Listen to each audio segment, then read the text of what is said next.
မေတ္တာသုံးပါးမြတ်စွာဘုရားဘာတွေဟောခဲ့လဲကရဏီယမထကုသလေနယန္တတန္တံပရံပိသမစ္ဆာဆိုတာအင်တမဒီကျွတ်ချောင်းစီလျော်ပြီးတော့စိတ်နှလုံးအေးချမ်းပြီးအပြန်အလှန်လေးစားတဲ့လူအတိုင်းဝိုင်းလူဖွဲ့စည်းဖြစ်ဖို့ရအတွက်မြတ်စွာဘုရားမေတ္တာဘလောက်အရေးကြီးတယ်ဆိုတာကိုဟောကြားထားတယ်အထကုသလဘယ်လိုလုပ်ရင်လူအတိုင်းဝိုင်းတိုးတက်နိုင်တယ်ဆိုတာကိုလိမ္မာကျွမ်းကျင်တဲ့ပုဂ္ဂိုလ်အထကုသလကိုကျိုးကိုစီးပွားအများရဲ့အကျိုးစီးပွားကိုယ့်ရဲ့အကျိုးစီးပွားတစ်ဖက်သားရဲ့အကျိုးစီးပွားနားလေသဘောပေါက်တဲ့ပုဂ္ဂိုလ်အထကုသလဆိုအင်္ဂလိပ်စကား skill ဆိုတာနဲ့အတူလိမ္မာတဲ့ကျွမ်းကျင်တဲ့သိတဲ့ကိုယ်အကျိုးစီးပွားသူ့အကျိုးစီးပွားနှလုံးရဲ့အကျိုးစီးပွားပေါ်မှာလိမ္မာတဲ့လှုပ်တတ်တဲ့၊ကိုင်တတ်တဲ့၊ဖော်ဆောင်နိုင်တဲ့ဆိုတဲ့ပုဂ္ဂိုလ်ကရဏီယမထကုသလေနအဲ့ဒီပုဂ္ဂိုလ်ဟာလိုက်နာပြီးတော့လုပ်ရမယ့်အချက်တွေရှိတယ်ကိုယ်အကျိုးစီးပွားလည်းတိုးတက်စေခြင်းနဲ့တစ်ဖက်သားရဲ့အကျိုးစီးပွားလည်းတိုးတက်စေခြင်းကိုယ်နဲ့ကိုယ်ပတ်ဝန်းကျင်ကြီးပွားတိုးတက်ပြီးငြိမ်းချမ်းသာယာတဲ့ကမ္ဘာတစ်ခုတည်ဆောက်ခြင်းနဲ့တည်ဆောက်နိုင်တဲ့နည်းလမ်းကိုလည်းသိတယ်ဆိုတဲ့ပုဂ္ဂိုလ်အထကုသလအဲ့ဒီလိုသိတဲ့ပုဂ္ဂိုလ်ကရဏီယလိုက်နာလုပ်ရမယ့်ကိစ္စတွေရှိတယ်ယန္တတန္တံပရံပိသမစ္ဆာစိတ်နှလုံးအေးချမ်းမှုကိုပေးနိုင်တယ်အနေထားဒီနေရာမှာတော့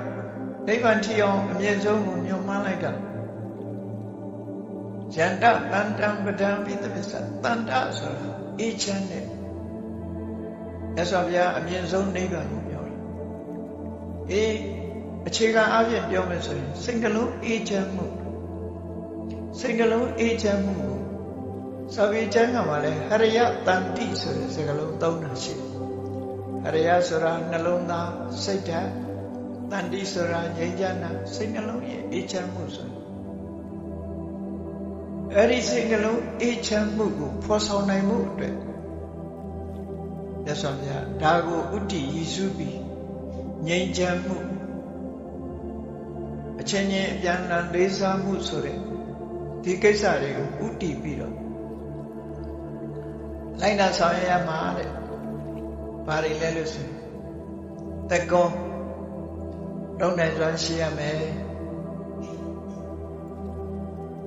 လုံနိုင်စွမ်းဆိုတာဒါအရေးကြီးတာလှုပ်ချင်တဲ့စိတ်လေးရှိရမယ်လုံနိုင်စွမ်းရှိရတကောဆိုတာအရေးချင်းတစ်ခုပဲလုံနိုင်တဲ့စွမ်းရည်ရှိရမယ်ချင့်ကျင်တဲ့စိတ်ဓာတ်တွေရှိရမယ်အေးချမ်းမှုကိုလိုလားတဲ့စိတ်ဓာတ်တွေရှိရအဲ့ဒီပုဂ္ဂိုလ်ဟာအရေးကြီးဆုံးကဘာလို့ဆိုဥစုသူဟုစုယောသားဖြောင်းမှတ်ရမယ်ကောက်ချစ်တာမလုံးအောင်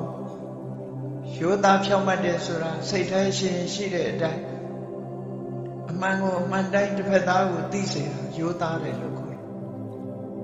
ဗမာပြည်မှာတော့ပြောလို့ရှိတယ်ယောသားတာကိုယောအနဲ့သွားပြီးတော့တွဲတယ်အဲ့ဒါလို့ဆိုလိုတာမဟုတ်ဘူးယောသားတယ်ဆိုဖြောင်းမှတ်တယ်လို့ဒီလိုဆိုလိုတယ်ကောက်ချစ်တာနဲ့ယောသားတာနဲ့ယောအာရာနဲ့နော်ထက်မြက်တာနဲ့တခြားယောအာရာတော့မကောင်းအာရာမကောင်းမသိတာနလဘိန်းတုံးဆိုတာကြတော့အဲ့ဒါအားတယ်လို့ခေါ်တယ်ဗမာစကားမှာတော့ယိုးတယ်နဲ့သွားရောတယ်အဲ့တော့ယိုးသားတယ်ဆိုတော့ဖြောင့်မတ်တယ်စိတ်ထားတိမှတ်တယ်မှန်ကန်တယ်ဆိုတာယိုးသားသူဟုစုအလွန်ယိုးသားဖို့လိုတယ်အရေးကြီးလို့နော်ယိုးသားရမယ် honest quite honest ဒီလိုဆိုလို့ယိုးသားအလွန်ကိုယိုးသားတယ်ဆိုစိတ်ဓာတ်ကိုယိုးသားမမကန်လောက်တာမျိုးမရှိဘူးစိတ်ဓာတ်ကိုယိုးသားတကောဥစုစသူဟုစုဒီမိတ္တသုတ်ဆိုတာရွတ်ဖတ်နေမှုတဲ့ ရွတ်ဖတ်ပြီးတော့ဆင်ញင်စဉ်းစားပြီးကိုယ်တိုင်လိုက်တာကျင့်သုံးဖို့ဆေးဆိုတာတောက်တယ်တောက်ရ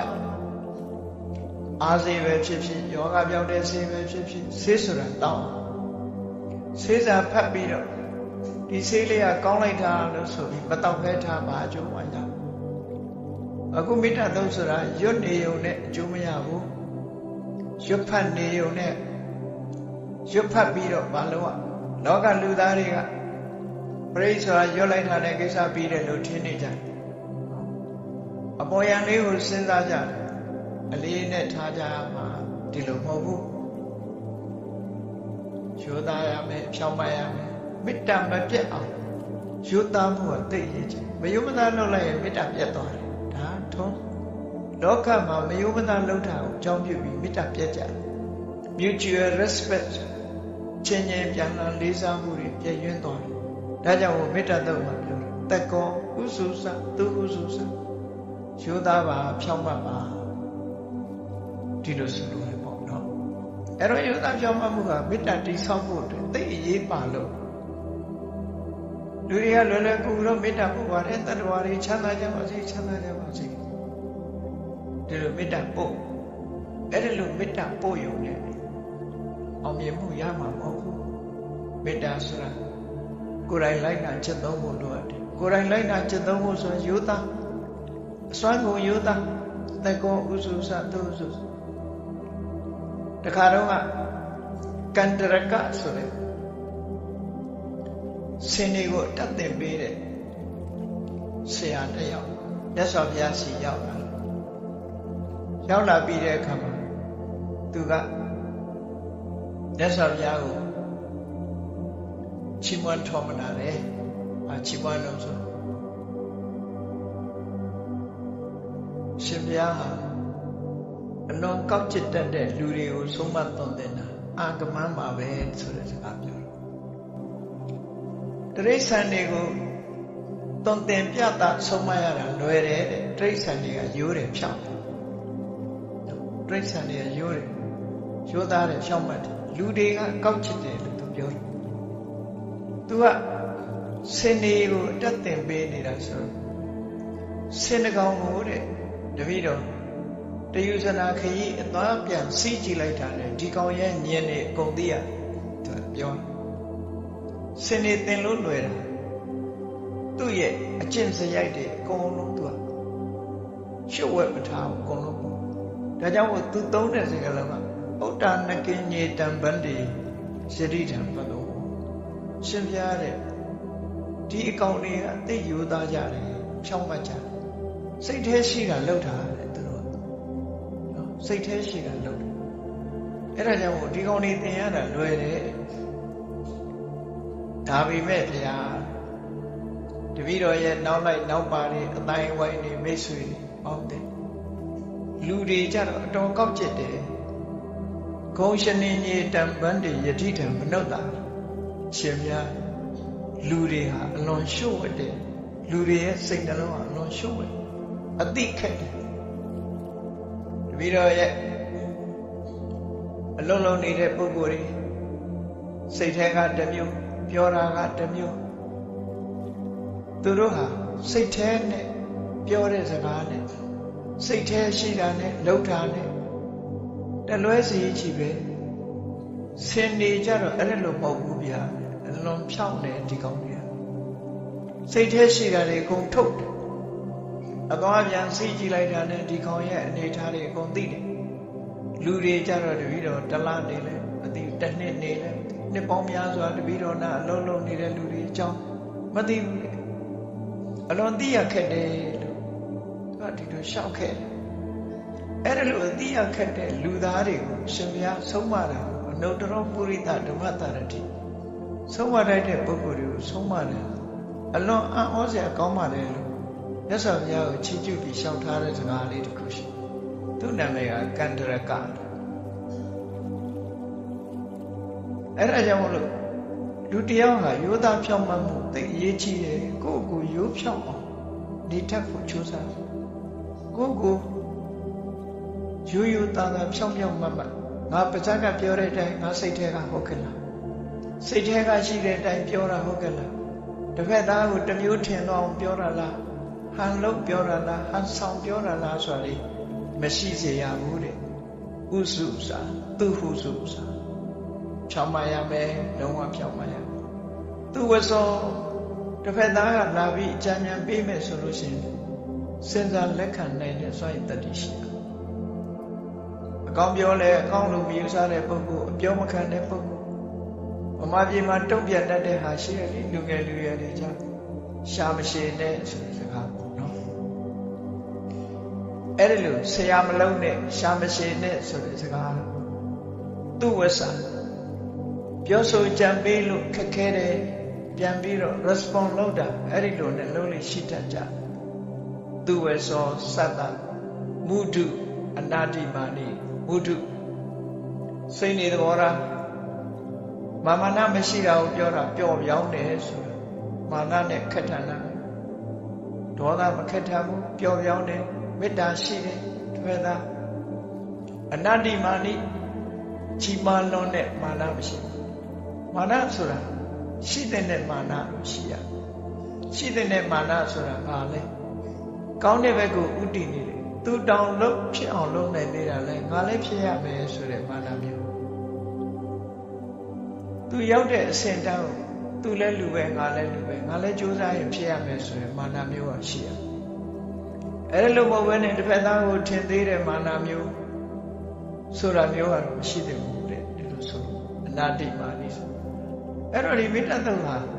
လူတော်လူကောင်းတွေဖြစ်ဖို့ရတယ်မြတ်စွာဘုရားလမ်းညွှန်မှုပေးတယ်အဲ့တော့ကိုယ့်ကိုဒါတွေနဲ့ပဲစံချိန်ထိုးအောင်ငါယောသားရဲ့လားလုံးဝယောသားရဲ့လားနော်သူဝဆအကျိုးလိုလားတဲ့ပုဂ္ဂိုလ်တွေမိတ်ဆွေသင်္ကားတွေဆရာသမားတွေမိဘတွေကဆုံးမသွန်သင်လို့ရှိရင်ငါဟာလိုက်နာလို့ခေါင်းမာနေတယ်လားမုဒုဒေါသတွေခက်ထန်မှုမရှိဘဲနဲ့ပျော့ပျော့ပြောင်းပြောင်းရှိရလားအနာတိမာနိမာမနာတွေကင်းရလားဆိုတာမေတ္တာတိဆောက်ဖို့အတွက်ဒီအခြေအနေကောင်းတွေလေ့လာကြည့်လိုက်ပါဦးဒီအခြေအနေကောင်းတွေကိုယ်တဏ္ဍမှာရပြီဆိုတာဒါဟာသူတော်ကောင်း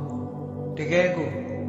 ဘက်ကလူလေတွေမရှိအောင်ကောင်းတဲ့အခြေအနေတွေလို့ဒီလိုသတ်မှတ်ဖြစ်တယ်အဲ့ဒါလို့ဖြစ်အောင်မေတ္တာတို့ကျင့်စဉ်ရကျင့်ကြံကြုတ်ဖို့အထောက်ဒါတွေတိဆောက်ပြီးမှမေတ္တာပို့တာပို့အဲ့ဒါမှကိုမေတ္တာခိုင်မြဲမှာဖြစ်တယ်ပါဇာကတော့မေတ္တာပို့ပါရဲ့နည်းနည်းလေးပါအပြောမခံနိုင်ဘူးနည်းနည်းလေးပါအပြောမခံနိုင်ဘူးအဆိုမခံနိုင်ဘူးဆိုတဲ့မောင်းမာတဲ့စိတ်ဓာတ်မျိုးတွေရှိနေသမျှကာလပတ်လုံးမေတ္တာဆိုတာတိဆောက်လို့ရမှာမဟုတ်ဘူးကြောက်တုံးကြီးပေါ်မှာတစ်ပင်ဆိုင်တယ်လို့ဖြစ်မှာပဲပင်ပေါက်ဖို့ခက်တယ်မေတ္တာပြိုးဖို့ခက်တယ်ဒါကြောင့်မို့မြတ်စွာဘုရားဟောကြားဆုံးမထားတယ်မေတ္တာတုတ်ထဲမှာလာတဲ့အတိုင်းကျင့်ကြံရုပ်ကိုအထောက်အမယ်လူတော်လူကောင်းဖြစ်အောင်ကိုယ့်ကိုစောင့်တည်ကြအဲ့လိုစောင့်တည်လိုက်တဲ့ပုဂ္ဂိုလ်တွေဟာမြတ်စွာဘုရားနဲ့တွေ့သွားတဲ့အခါတရားလူတရားမြတ်တွေရဘဝမှာသူလိုကိုလိုရှိကြတော့တယ်စိတ်တွေသဘောထားမြင့်မြတ်တဲ့ပုဂ္ဂိုလ်တွေထူးခြားတဲ့တရားဓမ္မကိုသိတဲ့ပုဂ္ဂိုလ်မျိုးတွေအဆင့်ကိုရောက်သွားနိုင်တယ်ကိုယ်လည်းအဆင့်မြင့်အောင်ကြိုးစားကိုယ်တိုင်ကြိုးစားမှသာရနိုင်တယ်လို့